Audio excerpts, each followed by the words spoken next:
We'll be going now to the Senate and we have mobile journalist Merymon Reyes. Merymon, ano ang latest yan? Mukhang payapa so far yata sa likod mo. Oo, Lord Denise, dito sa Senado, so far mapayapa pa, pero mamayang alas 3 naman ng hapon, inaasahan naman yung pagsisimula ng plenary session. Pero kaninang umaga naman, itong si Senate Blue Ribbon Committee Chairman Ting Lacson, nagbigay na nga sa pamamagitan ng isang mensahe sa media ng pagpapaliwanag doon sa litratong nilabas ni Cavite Representative Kiko Berzaga, at sinabi niya itong litrato ay kuha noong patapos na raw ang 90-day campaign period para sa 2025 midterm elections.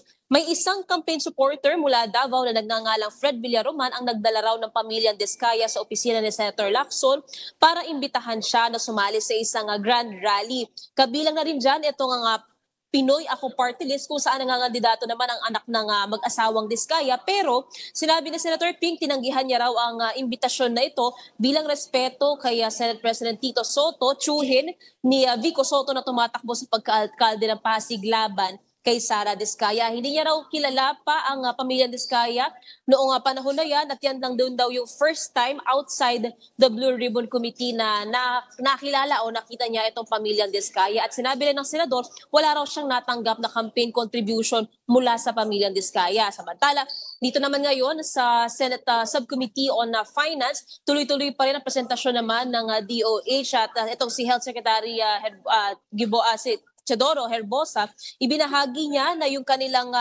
sa ilalim ng 2026 NEP 320.5 billion pesos. Ang proposed budget ng DOH, mas malaki ito kumpara sa 2025 NEP at GAA.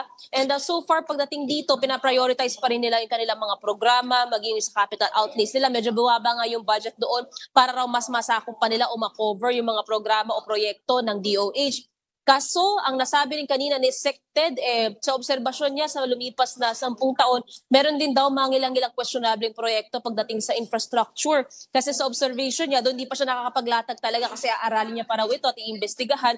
Meron daw ilang mga kontratista na tila nabayaran na raw, supposedly for infrastructure projects para sa health sector. Pero ang nangyayari, may mga nagawa na raw na health center pero hindi raw natapos. So ito yung ilan sa mga ikinagulat ng mga senador at nais nilang mapalalim pang investigasyon tungkol doon. So far, yan ang latest mula dito sa Senado. Balik sa inyo. Alright. Marami pa kaming tanong, pero for now, Eddie Goods, Merymon Reyes, finger heart na lang sa'yo.